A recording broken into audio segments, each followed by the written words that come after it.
44 gün çəkən 2-ci Qarabağ müharibəsi, növbəti haqq savaşımız qələbə ilə başa çatdı. Düşməndən 30 ilin heyfini çıxdıq. Əlbəttə, igid və yenilməz ordumuz, əskər və zabitlərimizin sayəsində. Vətənin haqq savaşında canını qurban verənlərdən biri də şəhid əskər Hüseynov Cavid Habiloğludur.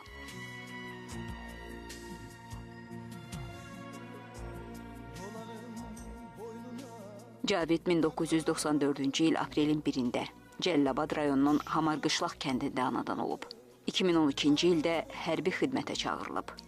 O, nümunəvi xidməti, yüksək döyüş hazırlığına görə şəxsi heyətin, o cümlədən komandirlərinin hörmətini qazanıb. Azərbaycan əskəri kimi hər an vətənin keşiyində durmağa hazır olub. Cavid hər zaman prinsipiallığı ilə seçilib.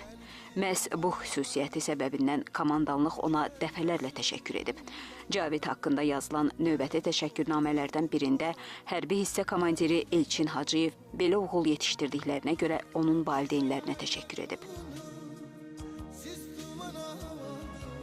Xidməti 2014-cü ildə başa vurduqdan sonra Cavid yenidən hərbi xidmətini davam etdirmək arzusunda olub. Yağı düşmənin zülmləri ilə barışa bilməyib, ürəyi vətən sevgisi ilə yanan Cavid 2016-cı ildə yenidən ordu sıralarına müddətdən artıq hərbi qulluqçu kimi qoşulub və tank atıcısı kimi qulluq edib. 27 sentyabr əks hücumlarında böyük şücaət, qəhrəmanlıq göstərmişdir. 30 sentyabr Füzuli uğrunda gedən döyüşlərdə düşmənin xeyli sayda canlı qüvvəsini məhv edən Cavid qəhrəmancasına şəhid olub. Cəlilabad rayon Hamarqışlaq kənd qəbristanlığında dəfn olunub.